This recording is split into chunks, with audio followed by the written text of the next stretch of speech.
Hey! On vous l'avait promis dans une précédente vidéo, aujourd'hui est un tutoriel sur les têtes.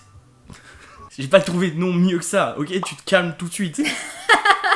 Plus précisément, mon cher panda, on va apprendre à dessiner aujourd'hui les positions de la tête. Dessiner les visages dans toutes les directions, c'est quelque chose qui peut être difficile et qui est compliqué en dessin. C'est vraiment quelque chose qui prend du temps à comprendre, mais quand on a la bonne technique, c'est quelque chose qui vient très facilement. Et je parle en connaissance de cause. Si vous nous suivez depuis un moment, vous le savez déjà, mon niveau de dessin est un petit peu inférieur à celui de Panda. C'est pourquoi je vais tester pour vous ce tuto aujourd'hui, comme je l'ai fait d'ailleurs pour la vidéo tuto sur les mains en 5 minutes. D'ailleurs, comme pour le tutoriel précédent, ça sera fait en 5 minutes parce que c'est quelque chose d'assez simple, vous le verrez. Je sais, il ne va pas voir cette vidéo, c'est un anglophone, nous sommes francophones, nous ne sommes même pas dans le même univers. Mais je tiens à remercier Kuzomari, c'est un tutoriel que j'ai vu sur sa chaîne, la vidéo a pas du tout le même format qu'ici, et j'ai retravaillé le concept un peu à ma sauce, mais c'est grâce à lui que dernièrement, j'ai compris comment dessiner les visages dans absolument toutes les directions. Je suis un génie! Non. Pas du tout.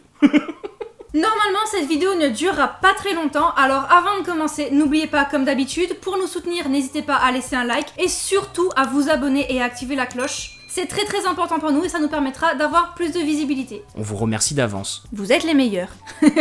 Il voit pas le micro, donc il va pas vers quoi on se penche, tu vois. Mais dis-tout, il y a un micro ici, vraiment. On commence sans plus tarder, c'est parti. Pour cette première partie, je n'ai pas grand chose à dire. J'utilisais la fameuse méthode de commencer sa tête par un rond. Le problème avec cette technique, c'est qu'on doit placer les éléments du visage et la mâchoire totalement au feeling. Les points de repère sont super difficiles à trouver. D'ailleurs, les deux têtes que je fais actuellement sont les seules que j'arrive à faire depuis que je dessine. Je crois que je vais définitivement jeter cette méthode à la poubelle. Alors, professeur Panda, quelle technique peut être bien meilleure que celle-ci? Je tiens à le répéter, mais c'est une technique que j'ai trouvée sur la chaîne de Kuzomari. Faites un tour, c'est cool, c'est en anglais, mais c'est cool. La base de cette technique est très simple. C'est un cube. La face avant du cube représentera le visage et la face de côté sera le profil. Grâce à ça, on peut avoir plusieurs points de repère pour construire notre tête. À partir de là, j'ai tracé une ligne de repère verticale à la moitié de la face de côté, et c'est sur cette ligne qu'on va placer l'oreille et la mâchoire inférieure. Pour savoir où est le menton, j'aurais dû séparer aussi la face visage pour que le menton se trouve bien au milieu. Et l'espace entre le cube et le menton représente plus ou moins la moitié de la face du visage. Je trace donc ma mâchoire en reliant le cube, le menton et la moitié du profil. En traçant la ligne horizontale du cube, on obtient le point de repère pour les yeux et le haut de l'oreille. Et comme une tête ça n'est pas carré, j'arrondis le haut du cube pour enfin avoir une esquisse de la tête avec tous ces points de repère. La ligne que je suis en train de tracer représente la mâchoire supérieure, et c'est donc le point de repère pour la bouche. C'est un peu comme si maintenant, on venait de dessiner le crâne. J'ai donc appuyé les traits extérieurs du visage et j'ai placé le cou qui vient se positionner sur la ligne de l'oreille. Et pour l'autre côté du cou, il faut s'imaginer la face arrière du cube et pareil, tracer le trait au milieu de cette face. Ici, je délimite les cheveux qui prennent un peu de volume au-dessus de façon à ne pas être collés au crâne et sont placés un peu en dessous de la ligne du haut de la face du visage, selon les personnages et la taille du front. Maintenant, si tu dessines Sakura, c'est pas la même chose. Je place donc les différents éléments du visage sur les points de repère, et finalement, je viens détailler le visage.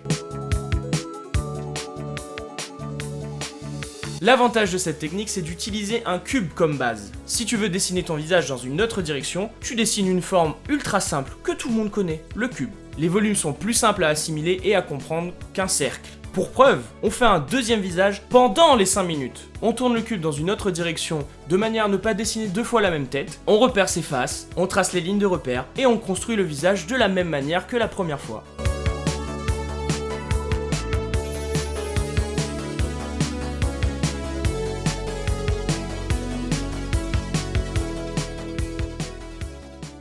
Bon.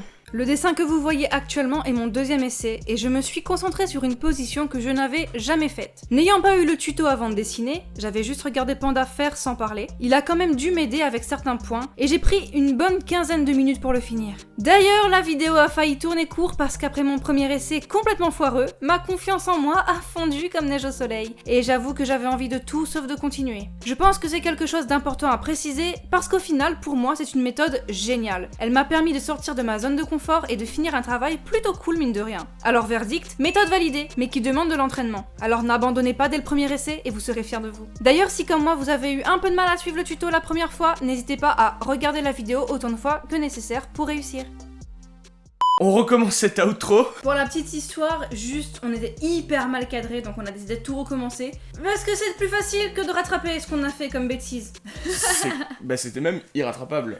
Donc on est obligé de recommencer l'outro. Ce qu'on avait dit, c'était que la technique qu'on vous présente dans cette vidéo est bien, mais elle est compliquée à apprendre. Elle est pas si compliquée à apprendre. Elle est assez facile en quelque sorte à mettre en place. La technique est simple, elle est bien expliquée. Mais comme tout, il faut s'entraîner un moment avant de la réussir correctement, surtout parfaitement. C'est une technique qui va demander un moment d'assimilation, mais à partir du moment où vous l'aurez comprise et vous l'aurez assimilée, elle est trop bien. N'hésitez pas à dire en commentaire ce que vous pensez de cette technique, si vous l'avez testée et si elle vous plaît. Et n'hésitez pas non plus à nous donner vos tips pour dessiner les positions des têtes. Si vous voulez d'autres tutoriels, dites-le nous en commentaire. Est-ce que vous voulez savoir dessiner les bras, le corps, la proportion, le dynamisme des poses, tout ça? On essaiera de faire un tutoriel en 5 minutes, ça peut être cool. Merci d'avoir regardé cette vidéo jusqu'au bout. C'était Pandatomic et Dragonfly et on se retrouve bientôt pour une nouvelle vidéo.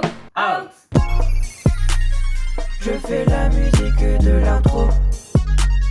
Clique sur les autres vidéos. La prochaine c'est mercredi.